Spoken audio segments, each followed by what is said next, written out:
আমাকে হারালে তোমার জীবন থেমে যাবে না। তুমি তো আকাশ, অসংখ্য পাখি তোমায় ছুতে চাইবে প্রতিদিন প্রতিনিয়ত।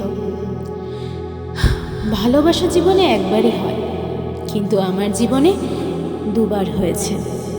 একবার তোমায় ভালোবেসেছি আর একবার ভালোবেসেছি।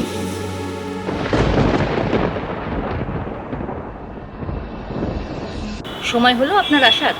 আমাদের এত করে বলেছে, না গেলে খারাপ লাগবে। কিরে, হঠাৎ চলে এলি যে? সিরিয়াস কিছু হয়েছে? চিন্তা করিস না বড়দি ভাই, আমি ওকে ওষুধ খাইয়ে এনেছি।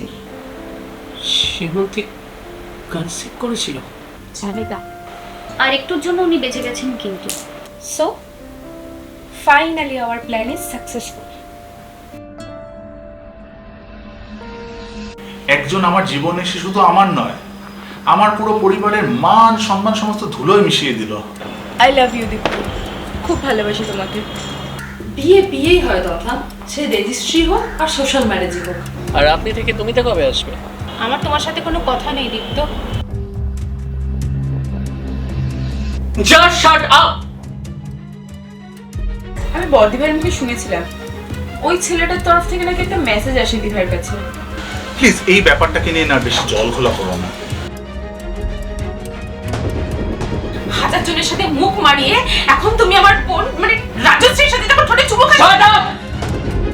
আপাতত বাপের বাড়িতে, তারপর লিগ্যাল নোটিশ পেলে সমস্ত জিনিস নিয়ে চলে যাব। যখন সে লোককে সুইসাইড করেছিল, তখন এই চাদরটাই ওর গায়ের উপর দিয়ে ঢেকে দিয়েছিলাম। উত্তর কলকাতার একটি বহুতলের নিচে পড়ে থাকা অবস্থায় পাওয়া গেল গৃহবধূকে। তার স্বামী এবং পরিচিত সবাই বলেছেন সে প্রায় হ্যালুসিনেট করত, আর পুলিশের দাবি সেই থেকেই হয়তো এই ঘটনা। এখনো পোস্টমর্টমের কোনো রিপোর্ট আসেনি। সবাই সাথে থাকুন, দেখতে থাকুন বাংলা 24/7 নিউজ।